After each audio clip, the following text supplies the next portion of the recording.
இயேசு மலையிலிருந்து இறங்கின போது திரளான ஜனங்கள் அவருக்கு பின் சென்றார்கள். அப்பொழுது குஷ்டரோகி ஒருவன் வந்து இயேசுவை பணிந்து, ஆண்டவரே, உமக்கு சித்தமானால் என்னை சுத்தமாக்க உம்மால் ஆகும் என்றான். இயேசு தமது கையை நீட்டி அவனை தொட்டு, எனக்கு சித்தம் உண்டு, நீ சுத்தமாகு என்றார். உடனே குஷ்டரோகம் நீங்கி அவன் சுத்தமானான். பெரும் வியாதியஸ்தன். அதாவது இயேசுவின் நாட்களில் இந்த தொழுநோயினால் பாதிக்கப்பட்டவங்க, குஷ்டரோகினிலிக தொழுநோயினால் பாதிக்கப்பட்டவங்க, அது தீட்டான வியாதியாய் கருதப்பட்டது. அந்த காலத்தில் அவங்க என்ன செய்யணும், அந்த தொழுநோயினால் பாதிக்கப்பட்டால் ஊருக்கு வெளியில் போயிடணும், குடும்பத்தோடு வசிக்க முடியாது. அது ஒரு சாபம்னு நினைத்து, தீட்டு நினைத்து புறமே தள்ளிட்டாங்க. அவங்க வந்து ஊருக்கு வெளியில் காட்டு பகுதியில், மலைப்பகுதியில், குகைகளில் இந்த வியாதி உள்ளவங்கெல்லாம் அங்கே வசிப்பாங்க. அவங்களுக்கு மருத்துவம் செய்ய மாட்டாங்க, அவங்கள புறம்பே தள்ளிடுவாங்க, யாரும் பக்கத்தில் போக மாட்டாங்க. அரசாங்கம் அவளுக்கான உணவை கொண்டு போய் தூரத்தில் வச்சுருவாங்க, அதை எடுத்து அவங்க பகிர்ந்து சாப்பிட்டு கொள்ளணும். ஊருக்குள்ளே வந்தால் கல் எடுத்து அடித்து அவங்கள விரட்டிடுவாங்க. அவன் வந்து ஒரு இடத்துல உட்கார்ந்துருக்கும்போது அந்த வழியாக ஒரு வழிப்போக்கன் வந்துட்டால் கூட தன்னுடைய முகத்தை மூடிக்கொண்டு அன்க்ளீன் அன்க்ளீன் அப்படின்னு சத்தம் போடணுமா, தீட்டு தீட்டுன்னு சத்தம் போடணும், அவன் தெரியப்படுத்தணும். அப்படி சத்தம் விட்ட உடனே இங்கே குஷ்டரோக வியாதி கொண்ட மனிதன் இருக்கிறான் என்று சொல்லி மற்றவங்க விலகி போயிடுவாங்க. அந்த அளவிற்கு புறக்கணிக்கப்பட்ட, சமுதாயத்தால் புறக்கணிக்கப்பட்ட ஒரு நிலைமையிலிருந்த ஒரு மனிதன். அதனால் தான் இயேசு ஒரு மலையிலிருந்து இறங்கி வரும்போது அந்த மலைப்பகுதியில் ஏதோ ஒரு குகைக்குள்ளே தான் அவன் வாழ்ந்திருக்கணும். அங்கிருந்து எப்படி இயேசு பற்றி கேள்விப்பட்டதுனால இயேசு கிறிஸ்து வண்டே வருகிறான். அவன் ஜனங்கள்லாம் இருக்கிறாங்க, சீஷர்லாம் இருக்கிறாங்க. அவன் வந்து கூப்பிடுகிறான் இயேசுவை. இயேசு கிறிஸ்துவை நோக்கி, ஆண்டவரே, உமக்கு சித்தமானால் என்னை சுத்தமாக்குமால் முடியுமே என்று. அந்த காட்சி யோசித்து பாருங்கள். அவன் கூப்பிட்ட உடனே இயேசு பார்க்கிறார், தூரத்திலிருந்து கூப்பிடுகிறான். அப்போ கூட நிறைய மக்கள் இருந்தாங்க, இயேசுடைய பிரசங்கத்தை கேட்டு எல்லாம் வந்தாங்க. அவனை பார்த்த உடனே எல்லாரும் என்ன பண்ணியிருப்பாங்க, ஐயோ தீட்டு தீட்டு, இவன் வந்து தீட்டான மனிதன் அப்படின்னு சொல்லி எல்லாம் விலகி இருப்பாங்க. அவன் பக்கத்தில் போனாலே தீட்டு. அப்படி தான் அந்த காலத்தில் சமுதாயத்தால் புறக்கணிக்கப்பட்ட ஒரு நிலைமை பாருங்கள். எல்லாம் விலகி போயிட்டாங்க. சீசர்கள் கூட பேக் அடிச்சிருப்பாங்க. இப்போ இயேசு நிற்கிறார், அவங்க பின்னால் எல்லோரும் பின்னால் போயிட்டான், அந்த மனுஷன் முன்னால் நிற்கிறான். இப்போ இயேசு கிறிஸ்துவிட்ட உங்கள் சித்தமானால் என்னை சுத்தமாக, ஏன் அப்படி சொல்கிறான், அம்மா என்னை குணமாக்குமால் ஆகும். ஆனால் இது ஒரு சபிக்கப்பட்ட வியாதின்னு சொல்கிறாங்க, நான் சபிக்கப்பட்ட மனிதன்னு சொல்கிறாங்க. உமக்கு சித்தன்னா என்னை குணமாக்குங்க, இல்லைன்னா அப்படியே நான் போகிறேன் அப்படின்ற மாதிரி பேசுகிறான். அப்போ இயேசு அவனை பார்த்து மனதுருகினார். மார்க்க 1 அதிகாரத்தில் அந்த அற்புதம் இருக்குது. இயேசு மனதுருகினார். அவன் கிட்ட போகிறார். இயேசு கிட்ட போக போக அவன் நடுங்கி இருப்பான். அந்த மனிதர் யோசித்து பாருங்கள், தொழுநோயினால் பாதிக்கப்பட்டு அந்த புழு அரித்து விரலெல்லாம் இருந்திருக்காது, புருவம் இருந்திருக்காது, காது இருந்திருக்காது, என்ன மருத்துவம் செய்யப்படலை, சரீரம் அழுகி நாட்டம் எடுத்திருக்கு, விரல்களெல்லாம் இருந்திருக்காது. நான் பார்த்துருக்கிறேன், இங்கே பேய்க்குளம் என்ற இடம் நாசரேத்து பக்கத்தில் இருக்கிறது.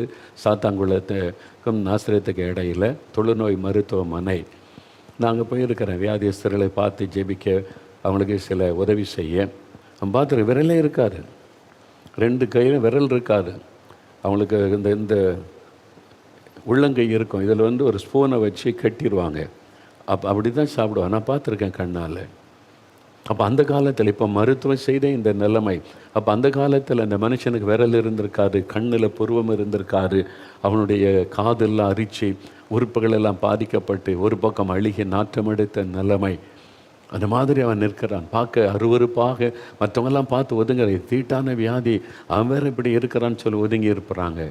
ஆனால் இயேசு அவர் ஒரு வார்த்தை சொன்ன அற்புதம் நடந்துடும். இயேசு வந்து அப்படி நிறைய அற்புதம் செய்திருக்கிறார். இங்கேருந்து நீ போ, சுகமாக இருப்பான்னு சுகமாகிரும். ஒரு வார்த்தை சொன்னால் அற்புதம் நடந்தார். அப்படி நிறைய பேருக்கு அற்புதம் செய்தது வேதத்தில் எழுதப்பட்டு இருக்கிறாரு. ஆனால் இவன் தூரத்தில் தான் நிற்கிறான். இயேசு அவன் பக்கத்தில் போகிறார், அவனை நெருங்கி போகிறார். அவன் ஒருவேளை பயந்து ஒடுங்கி நின்று இருப்பான், ஐயோ நான் தீட்டான வியாதி, என் பக்கத்தில் வராதுங்க என்ற மாதிரி. ஆனால் இயேசு தூரத்தில் என்னை சுகமாக சொல்லியிருந்த சுகமாகி இருப்பான். இயேசு ஏன் பக்கத்தில் போனார்? சமுதாயமே உன்னை புறக்கணித்தாலும், நீ தீட்டானவன் என்று ஒதுக்கினாலும், I love you my son, நான் உன்னை நேசிக்கிறேன், ஐ லவ் யூ, நான் உன் மேலே அன்பாக இருக்கிறேன், நான் உன்னை நேசிக்கிறேன், எல்லாரையும் போல் நான் உன்னை வெறுக்கலாம் முடியாது, ஐ லவ் யூ. இயேசு அந்த அன்பை வெளிப்படுத்த பக்கத்தில் போய் அவனை தொட்டு குணமாக்கினார். வசனம் சொல்லுகிறது, இயேசு தம் கையை நீட்டி அவனை தொடாமலே அவர் குணமாக்கின. எத்தனை அற்புதம் பைபிளில் இருக்குது. தொழுநோய் பாதிக்கப்பட எல்லாம் விலகி ஓடி இருப்பாங்க. இயேசு பக்கத்தில் போய் அவனை தொட்டு குணமாக்கி. அதான் இயேசுவின் அன்பு. வெறும் நோயினாலே பாதிக்கப்பட்டு எல்லாரும் கைவிட்டுட்டாங்களா? எல்லாரும் ஒரு அறைக்குள்ளே போட்டு உங்களை அவ்வளோதான் உங்கள் பாடுன்ற மாதிரி விட்டுட்டாங்களா? ஆஸ்பத்திரியில் கைவிடப்பட்ட நிலைமையில் படுத்திருக்கிறீங்களா? இனி அவ்வளோதானா என்று மனம் உடைந்து போயிருக்கிறீங்களா? இயேசு உங்கள் பக்கத்தில் இன்றைக்கி வருகிறார், உங்களை நெருங்கி வருகிறார், உங்களுடைய படுக்க பக்கத்தில் வருகிறார். அநேக ஆண்டுகளுக்கு முன்பாக நடந்த ஒரு உண்மை சம்பவத்தை நான் அறிந்தேன். தூத்துக்குடி பட்டணத்தில் ஒரு பெரிய பணக்கார குடும்பம், நல்ல வசதியாக செல்வமாக இருந்தாங்க. அதில் ஒரு வாலிப மகன் வசதி இருக்கிற, இஷ்டம் போல் வாழ்ந்தான், இஷ்டம் போல் நடந்தான். பாவத்தில் ஒரு நாள் அவனுடைய சருமத்தில் ஒரு நோய் தோண்டி இருந்தது. ஃபேமிலி டாக்டரை கூட்டிகிட்டு வந்து செக் பண்ணால் இது குஷ்டரோகம்னு சொல்லிட்டாங்க. தொழுநோய், குஷ்டரோகம் தாக்கியிருக்கு. நீ தாய் தகப்பன் ஷாக் ஆகிட்டாங்க. பெரிய பணக்கார குடும்பம், வசதி உள்ள குடும்பம், அவங்க வீட்டில் அவங்க மகனுக்கு இந்த வியாதியா அப்படின்னு சொல்லி ரொம்ப அவனுக்கு பெரிய அவமானம், நிந்தை ஆகிவிடுன்னு சொல்லி என்ன பண்ணாங்க தெரியுமா? அவனை மாடியில் இருக்கிற ஒரு ரூமில் கொண்டு அடைச்சிட்டாங்க. பூட்டு போட்டு ரூமுக்குள்ளே அடைச்சிட்டாங்க. ஜன்னல் வழியாக சாப்பாடு கொடுப்பாங்க. வேலைக்காரன் தான் போய் கொடுப்பான். ஜன்னல் வழியாக தண்ணி சாப்பாடெல்லாம். வெளியே இந்த ரூமுக்குள்ளே இருந்தவன் சாகட்டும் பரவாயில்ல, வெளியே விட்ட அவமானம். அவங்க இருக்கிற வசதிக்கு மருத்துவம் செய்யலாம், ஆனால் குடும்ப பெருமை. இந்த குடும்பத்தை சார்ந்த ஒரு வாலிபனுக்கு இந்த வியாதியான்னு மற்றவங்க அற்பமாக பேசிடுவாங்களே அப்படின்னு சொல்லி யாருக்கும் தெரியக்கூடாதுன்னு மாடியில் ரூமில் அடைச்சி வச்சுருந்தாங்க. ஜன்னல் வழியாக சாப்பாடு கொடுப்பாங்க. அங்கே மருத்துவம் செய்யாதனால அவனுடைய சரீர உறுப்பெல்லாம் அந்த புழுக்களால் அரிக்கப்பட்டு முகம் பாதிச்சது, கை விரல் பாதிக்கப்பட்டது, கால் பாதிக்கப்பட்டு விட்டது, சரீரம் அழுகி நாட்டெடுக்கிற மாதிரி சூழ்நிலை. ரொம்ப மனவேதனை. தாய் தகப்பனுடைய அன்பு போய்விட்டது. அவனை பார்க்க கூட வருவதில்லை. அந்த வீட்டில் இருக்கிற யாருமே அவனை பார்க்க வருவதில்லை, மாடி பக்கமே வருவதில்லை. இங்கேயே கடந்து சாகட்டுன்ற நிலைமை தான். அவன் வந்து அந்த வேலைக்காரன் சாப்பாடு கொண்டு வரும்போது கை கூப்பி கெஞ்சினான், எனக்கு ஒரு உதவி செய், எப்படியாவது இன்றைக்கி இரவில் இந்த கதவை திறந்து விடு, நான் இங்கேயே இருக்க மாட்டேன், எங்காவது நான் போய் நான் பிழைத்து கொள்ளுகிறேன் அல்லது சாகிறேன், இங்கேயே நான் இருக்க மாட்டேன், என்னை எப்படியாவது இங்கேருந்து விடுதலையாக்கி விட்டு விடு, கதவை திறந்து விடு.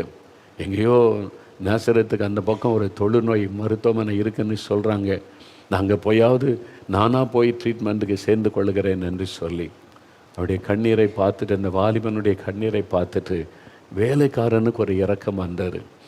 அவன் ராத்திரியில் எல்லோரும் தூங்கின பிறகு அவன் கதவை திறந்து வெளியே விட்டான். அவன் ஒரு போர்வை எடுத்து போத்தி கொண்டு பஸ்ஸில் போனால் ஏற்ற மாட்டாங்க, அது யாருக்கும் தெரிந்துவிடும், சரீரம் அழுகி நாட்டம் எடுக்கிறது. தூத்துக்குடியில் இருந்து கால்நடையாய் நடந்து வந்தான். கால்நடையாய் நடந்து வந்தபோது நேசரத் என்கிற இடம் எங்கள் நாலுமாவுடைய தாண்டி இருக்கிறாரு. அதை தாண்டி தான் அந்த தொழுநோய் மருத்துவமனைக்கு போன சாத்தாங்குளம் பக்கத்தில். அவன் நேசரத்து வரும்பொழுது விடிந்து விட்டார். இரவெல்லாம் நடந்து நடந்து நடந்து பல மைல்கள் தூத்துக்குடியிலிருந்து நடந்து வந்து 40-45 நம்ம கிலோமீட்டர் நடந்து வந்துட்டான். இப்போ விடிந்து விட்டது. நேசரத்து வரும்போது வெளியிலே சில பெண்கள் பெருக்கி கொண்டிருந்தாங்க. அதிகாலையில் வீட்டுக்கு முற்றத்தை பெருக்கி கொண்டிருந்தாங்க. இவன் போர்வையினால் தன்னை மூடிக்கொண்டு முகத்தை காண்பிக்காதபடி, இங்கே குஷ்டரோக வியாதிக்கு கவனிக்கிற டாக்டர் எங்கே இருக்கிறாங்க, அந்த ஆஸ்பத்திரி எங்கே இருக்குது அப்படின்னு சொல்லி அவன் விசாரித்தான். அவங்க சொன்னாங்க, ஐயா அந்த ஆஸ்பத்திரி அதெல்லாம் எனக்கு தெரியாதுங்க, ஆனால் இங்கே ஒரு ஜெபம் பண்ணுற இடம் இருக்குது, நீங்கள் அங்கே போனீங்கன்னா அங்கே ஜெபம் பண்ணி நிறைய பேருக்கு சுகம் கிடைக்குது, அது எனக்கு தெரியும். அதனால் நேசரத்தில் இருக்கிற ஒரு ஜெப அறை, அங்கே தேவ பிள்ளைகள் கூடி ஜெபிப்பாங்க, அந்த இடத்த காண்பித்து இங்கே போனால் உங்களுக்காக உங்கள் சுகத்துக்காக பிரார்த்தனை பண்ணுவாங்க, மற்றபடி இந்த ரெப்ரஸ் ஆஸ்பத்திரி எங்கேன்னு எனக்கு தெரியாதையா. நாங்கள் சரின்னு இவர் விசாரித்தாங்க. விடியற் காலையில் போய் அந்த ஜெப அறையின் கதவை தட்டினார். ஒரு நண்பர் வந்து கதவை திறந்தார். குஷ்டரோகத்தினால் பாதிக்கப்பட்டு நிற்கிற ஒரு வாலிபன் அவரை அன்போடு கூட ஏற்றுக்கொண்டார். உள்ள வாங்க தம்பி என்று சொல்லி தன்னுடைய வேதனையான காரியத்தை சொன்னார். அந்த குழுவினர் அன்போடு ஏற்றுக்கொண்டு, இயேசு உனக்கு சுகம் தருவார், நாங்கள் உனக்கு ஜெபிக்கிறோம், இங்கே நீ தங்கி கொள்ளலான்னு அவனுக்கு எல்லா வசதிகளையும் செய்து கொடுத்து அந்த ஜெபத்தில் பங்கு பெற வைத்தாங்க. அவன் இயேசு பற்றி அறிந்த போது அவன் சொன்னாங்க, உன் பாவத்தை நீ அறிக்கையிட்டு ஜெபிச்சுதா இயேசு உனக்கு அற்புதம் செய்வார். உன்னுடைய வாலிப நாட்களின் பாவம், ஒரு நாள் இந்த பாவத்தை உணர்ந்து கண்ணீரோடு இயேசுவிடத்தில் அறிக்கையிட்டு ஜெபித்தான். என் பாவத்தை மன்னித்து சுகம் கொடுங்க. அன்றைக்கு இயேசுவின் கரம் அவனை தொட்டார். அவ்வளோதான். அந்த வியாதி இருந்த அறிகுறியே இல்லாமல் பூரணமான சுகம். அவருடைய சரீரத்தில் இப்படி ஒரு வியாதி வந்த அடையாளமே இல்லை. பரிபூர்ண சுகத்தை ஆண்டவர் கொடுத்து விட்டார். எவ்வளோ பெரிய சந்தோஷம் இல்லை? குடும்பம் புறக்கணித்தது, சமுதாயம் புறக்கணித்தது, இது ஒரு தீட்டான வியாதி என்று புறக்கணித்து தள்ளினார். ஆனால் இயேசுவோ அவர்களையும் நேசித்து அவர்களையும் அணைத்து கொண்டு அவர்களையும் தொட்டு சுகமாக்குகிற இயேசு. அவர் உங்களை நேசிக்கிறார், அவர் உங்களை நேசிக்கிறார். ஆண்டவர் இன்றைக்கு சமுதாயம் உங்களை புறக்கணிச்சிருக்கலாம். ஏதோ ஒரு வியாதி நிமித்தமாய், பெரும் வியாதி, ஐயோ இந்த வியாதி ஏதோ சாபத்தின் வியாதி, அவ்வளோதான் என்று சமுதாயம் குடும்பம் புறக்கணிச்சிருக்கலாம். இயேசு சொல்லுகிறார், நான் உன்னை நேசிக்கிறேன், நான் உனக்கு அற்புதம் செய்வேன் என்பதாக. என்னிடத்தில் வருகிற ஒருவரையும் நான் புறமே தள்ள மாட்டேன். நீ குஷ்டரோகி, என்ன பாவம் செய்தியோ உனக்கு இந்த வியாதி, போ முதல்ல அதெல்லாம் சரிப்படுத்தி தீட்டெல்லாம் மாற்று, உன்னுடைய பாவத்துக்காக பரிகாரம் செய்ய, தோஷெல்லாம் மாறும் அப்படிலாம் இயேசு சொல்லலை. நான் தான் உனக்கு பரிகாரேன். அன்பாய் அவனை தொட்டு குணமாக்கினார். அதே இயேசு அவங்க பக்கத்தில் உங்கள் வீட்டுக்குள்ளே வந்திருக்கிறார். ஆஸ்பத்திரியில் உங்களுடைய படுக்க பக்கத்தில் வந்திருக்கிறார். எங்கோ ஒதுக்கப்பட்ட அறைக்குள்ளே முடங்கி கிடக்கிறீங்களே, இந்த அறைக்குள்ளே இயேசு வந்திருக்கிறார். எல்லாராலும் புறக்கணிக்கப்பட்டு ஒதுக்கப்பட்டு கிடக்கிறீங்களே, உங்கள் பக்கத்தில் இயேசு வந்திருக்கிறார். நான் உன்னை நேசிக்கிறேன், நான் உன்னை குணமாக்குவேன் என்று ஆண்டவர் வந்திருக்கிறார். அவர் யாரையும் புறமே தள்ள மாட்டார்.